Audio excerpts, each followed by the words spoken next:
Hamas కు Trump mass warning ఇచ్చారు, strong warning ఇచ్చారు.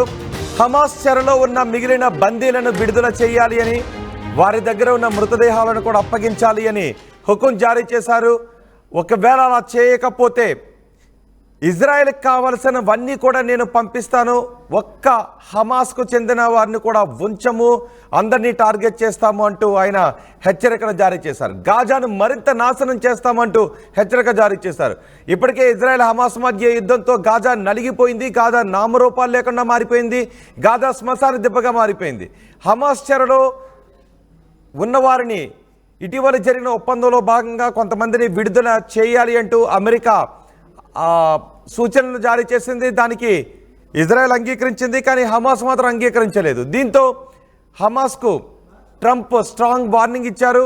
ఒకవేళ మీ దగ్గర బందీలుగా ఉన్న వారిని విడుదల చేయకపోతే గాజాను మరింత నాశనం చేస్తామంటే హెచ్చరికను జారీ చేశారు.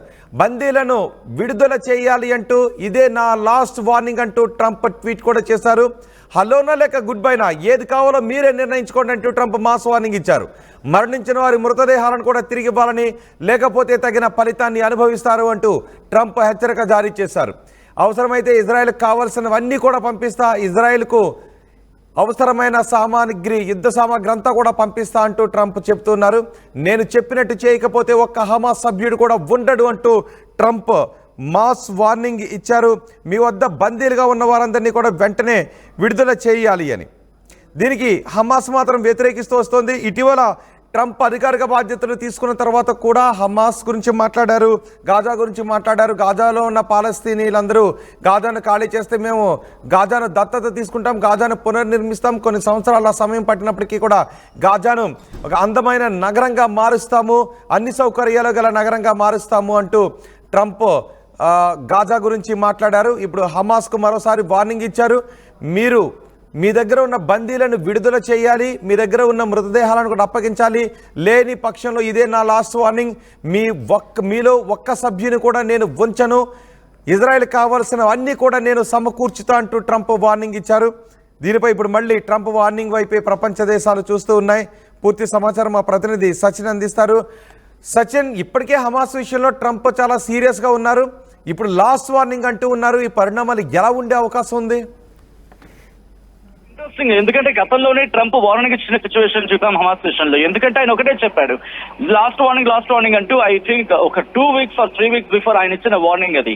ఎందుకంటే ఇదే ఆఖరి వార్నింగ్ అంటూ 2 సార్లు ఇచ్చిన తర్వాత ఇజ్రాయెల్ కూడా దుందుడుగా ముందుకు వెళ్ళింది. ఇజ్రాయెల్ కూడా ఒకటే చెప్పుకొస్తుంది, గాజా నుంచి హమాస్ ఖాళీ చేశారు, మరి ముఖ్యంగా తమ బంధువులను పూర్తిగా విడుదల చేసి తమకు అప్పగించాలంటూ కూడా ఇటు ఇజ్రాయెల్ ఫోర్స్ కూడా చేస్తుంది. గాజాకి చుట్టూతో కూడా తమ సైన్యాన్ని కూడా మోహరించిన సందర్భాన్ని మనకి గుర్తు చేసుకోవచ్చు. సో ఈ నేపథ్యంలో ఇప్పుడు ట్రంప్ ఏం చేయబోతున్నారు? ఎందుకంటే హమాస్ ఒకటే చెబుతోంది, ఇక్కడ ఇజ్రాయెల్ ని ముందుగా నువ్వు తలచి చెప్పు, ఇజ్రాయెల్ కాల్పుల ఉల్లంఘనకు పాల్పడింది, మేమైతే బాగానే ఉన్నాం, ఇజ్రాయెల్ మాత్రమే కాల్పుల ఉల్లంఘనకు పాల్పడుతుంది, ముందు ఇజ్రాయెల్ ని కంట్రోల్లో పెట్టుకోవాలంటూ చెప్తున్న సందర్భంలో ఆ తర్వాత ఇజ్రాయెల్ దుందుడుకు చర్య వల్లే మేము బందీల విడుదలని ఆలస్యం మీరే చేస్తున్నారు, బందీల ఆలస్యం మీ వల్లే అవుతోంది, మాకు సంబంధం లేదంటూ కూడా హమాస్ చెప్పింది. కానీ ఇక్కడ హమాస్ అలా బెదిరించిన తర్వాత కూడా 2 రోజుల తర్వాత 2-3 అలా విడిచిపెట్టిన సందర్భాన్ని కూడా మనం చూసాం. ఆ తర్వాత ట్రంప్ మన ముఖ్యంగా తర్వాత బహుశా ఆయన విదేశీ పర్యటన కావచ్చు, లేదా విదేశీ ప్రతినిధులు కావచ్చు, లేకపోతే వివిధ దేశాలకు చెందిన ప్రతినిధులతో ఆయన భేటీ కావడం బహుశా దీని మీద పెద్దగా కాన్సన్ట్రేషన్ చేయలేదా అనే క్వశ్చన్ కూడా రైజ్ అయింది. కానీ ఇప్పుడు చూసుకుంటే తిరిగి మళ్ళీ హమాస్ విషయంలో ఆయన దుందుడుగా ముందుకు వెళ్ళడం చాలా ఆసక్తికరంగా మారిందనే చెప్పుకోవాలి. ఒకవేళ ఇజ్రాయెల్ కి సంబంధించి, అంటే ఇక్కడ ఇజ్రాయెల్ ప్రస్తావన తీసుకురాలేదు, మరి ముఖ్యంగా ఇజ్రాయేలీలను తిరిగి పంపించాలి, లేకపోతే ఆ మృతుల కుటుంబాలను పంపించాలి, ఇన్ఫాక్ట్ మృతులను మరి ముఖ్యంగా మృతదేహాలను తిరిగి పంపించాలి, లేని పక్షంలో హమాస్ ఇంకా దారుణమైన పరిస్థితులను ఎదుర్కోవాల్సి ఉంటుందంటూ కూడా ట్రంప్ చేసిన వ్యాఖ్యలు ప్రస్తుతం ఇటు పశ్చిమ దేశాలకు ముఖ్యంగా పశ్చిమాసియాలో ఒక యుద్ధ వాతావరణాన్ని మరి ఇక్కడ మేల్కొన్నట్టుగా అయిందని చెప్పుకోవాలి. ఎందుకంటే ఇజ్రాయెల్ కి సంబంధించి ఏం చేయబోతున్న ఆసక్తికరంగా కన్నా ఇక్కడ ట్రంప్ ఏం చేయబోతున్నాడు అనేది ఇప్పుడు చాలా ఇంట్రెస్టింగ్ గా మారుతోంది. ఎందుకంటే ఇక్కడ నేరుగా ట్రంప్ యుద్ధంలోకి దిగే అంటే ఇప్పుడు అవకాశాలు హమాస్ రియాక్ట్ అయ్యే అవకాశం ఉందా? ట్రంప్ బెదిరింపులకు హమాస్ రియాక్ట్ అయ్యే అవకాశం ఉందా? ఇప్పటికే ట్రంప్ ఇలా బెదిరించడాన్ని కొన్ని దేశాలు తప్పుపడుతూ ఉన్నాయి. హమాస్ కు మద్దతు పలుకుతున్న దేశాలు ట్రంప్ ను తప్పుపడుతూ ఉన్నాయి. ఇప్పుడు ట్రంప్ ఒక్క హమాస్ సభ్యుని కూడా ఉంచును అంటూ వార్నింగ్ ఇస్తున్న నేపథ్యంలో హమాస్ ఏదైనా వెనక తగ్గే అవకాశం ఉందా? హమాస్ వెనక్కి తగ్గుతుందా అనే మాటకి వెనక్కి తగ్గుతున్నట్టే కనిపిస్తోంది. అంటే మా నోటి మాటగా కాస్త దుందుడుగా వ్యవహరిస్తున్నప్పటికీ కానీ చేతుల్లోకి వచ్చిన మాత్రం కాస్త భయపడుతోంది. ఇటు ట్రంప్ చర్యల మీద కాస్త భయాన్ని అయితే మాత్రం వ్యక్తం చేస్తోంది. ఎందుకంటే ప్రపంచ దేశాలకు ముఖ్యంగా ఇటు ఇజ్రాయెల్ కి మద్దతుగా నిలుస్తున్న అమెరికా వినిపిస్తున్న గళం కన్నా మిగతా దేశాలకు సంబంధించి అంటే గాజాకు పాలస్తీనాలకు మద్దతుగా వివిధ దేశాలకు వినిపిస్తున్న మద్దతు నోటి మాటగా కనిపిస్తోంది తప్ప ఎక్కడ వాళ్ళకి సైనిక సాయం విషయంలో కావచ్చు లేకపోతే మద్దతుగా వెళ్ళి యుద్ధంలో మీరు నిల్చోండి, మీ వెనకాల ఉన్నాం, పోరాడతాం. ఇన్ఫాక్ట్ ఇరాన్ మరి ముఖ్యంగా ఇరాన్ కాస్త వెనకాల హమాస్ కి మద్దతుగా ఉంటుందంటూ ప్రచారం జరిగిన నేపథ్యంలో ఇరాన్ కూడా బయటకు వచ్చి మాటను ఎక్కడ అఫీషియల్ గా చెప్పడం కావచ్చు లేకపోతే ఎక్కడ కూడా స్టేట్మెంట్ ఇవ్వటం లేదు.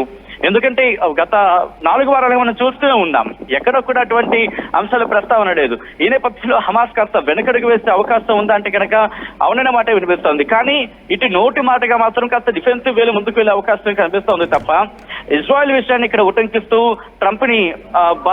ట్రంప్ ని ఉద్దేశిస్తూ మాట్లాడే అవకాశం ఉంది తప్ప నేరుగా హమాస్ యుద్ధానికి వెళ్లే అవకాశాలు దాదాపుగా లేవనే చెప్పుకోవాలి. ఒకవేళ వెళితే కనుక ఆ పర్యవసానాలు ఎలా ఉంటాయో కూడా తెలుస్తూ ఒకవేళ హమాస్ కనుక యుద్ధానికి దిగే అవకాశం ఉంటే నేరుగా అమెరికానే దించుతుంది, నేరుగా ట్రంపే యుద్ధానికి అంటే అమెరికానే రంగంలోకి దిగుతుందా లేకపోతే ఇజ్రాయెల్ ని పంపిస్తుందా లేకపోతే లెబనాన్ కి సంబంధించి ఇటు లెబనాన్ కావచ్చు లేకపోతే యెమెన్ లోని హౌతీలు కావచ్చు లెబనాన్ కి సంబంధించి మాట్లాడుకున్నప్పుడు అక్కడ వాళ్ళకి సంబంధించిన వాళ్ళు కావచ్చు ఇవన్నీ ఎలా ఉండబోతుంది అనేది ఆసక్తికరంగా మారిందనే చెప్పుకోవాలి. ఎందుకంటే హమాస్ కి మద్దతుగా నిలిచి ఇటు హౌతీలు కావచ్చు అలాగే మిగిలిన రెబల్స్ కి సంబంధించిన లెబనాన్ రెబల్స్ కావచ్చు వీళ్ళందరూ ఎలా మద్దతుగా వెళ్ళబోతున్నారు. ఎందుకంటే ఇక్కడ మద్దతుగా నిలిచిన సందర్భం కనిపించలేదు.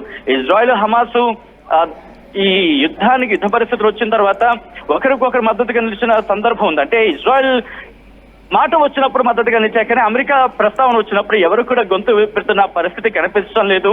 సో ఇటువంటి సందర్భంలో అక్కడ ఏం జరుగుతుంది? నేరుగా ట్రంప్ గతంలో కూడా వార్నింగ్ ఇచ్చాడు కాబట్టి కేవలం వార్నింగ్ కే పరిమితం అవుతాడా లేకపోతే ఇక్కడ హమాస్ కి సంబంధించి రియాక్షన్ చూసిన తర్వాత రంగంలోకి దిగుతాడా? గతంలో కూడా అన్నాడు ఇదే లాస్ట్ వార్నింగ్ అంటే గతంలో కూడా చెప్పాడు. గతంలో చెప్పిన కేవలం బెదిరింపులకు మాత్రమే పరిమితం అవుతాడా లేకపోతే రంగంలోకి దిగి యుద్ధానికి దిగుతాడా అనేది మాత్రం ఆసక్తికర పరిణామానికి చెప్పుకోవాలి. ఎందుకంటే బెంజమిన్ నెతన్యాహు కూడా వాళ్ళ సైన్యంతో భేటీ అయిన అంటే రక్షణ శాఖ మంత్రులతో భేటీ అయినట్టుగా ఇన్ఫాక్ట్ వార్ క్యాబినెట్ లో భేటీ అయినట్టుగా ఆ మధ్య చర్చలు జరిగాయి. సో బహుశా ఏ క్షణాన్నైనా ఇజ్రాయెల్ ని ముందుకు పంపించి యుద్ధానికి దిగే అవకాశం ఉందన్నలో మళ్ళీ అతిశక్తి లేదనుకోవాలి ఇక్కడ. రోహిత్ రైట్ సచిన్, హమాస్ కు ట్రంప్ మరోసారి వార్నింగ్ ఇచ్చారు, బందీలను విడుదల చేయాలి అని.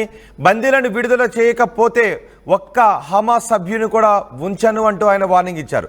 గాజాను మరింత నాశనం చేస్తామంటూ హెచ్చరికలు పంపించారు. ఇప్పటికే గాజా సర్వనాశనం అయిపోయింది. ఇప్పుడు ట్రంప్ హెచ్చరికతో ఏం జరుగుతుందో అనే భయం మళ్ళీ కనిపిస్తుంది. ట్రంప్ ఇప్పటికే 2-3 సార్లు వార్నింగ్ ఇచ్చారు, ఇప్పుడు మరోసారి ఇచ్చారు. బందీలను విడుదల చేయాలి అని, అలాగే చనిపోయిన వారి మృతదేహాలను అప్పగించాలని. హలోనా లేక గుడ్ బైనా ఏదో మీరే తేల్చుకోండి అంటూ ట్రంప్ వార్నింగ్ ఇచ్చారు. ఒకవేళ ఈ హెచ్చరికలను బేఖాతరు చేస్తే ఫలితాన్ని అనుభవిస్తారు అంటూ ట్రంప్ హెచ్చరికలు జారీ చేశారు. అవసరమైతే ఇజ్రాయెల్కు ఏమేం కావాలో వాటన్నిటినీ కూడా పంపిస్తాను, నేను చెప్పినట్టు చేయకపోతే ఒక హమాస్ సభ్యుడు కూడా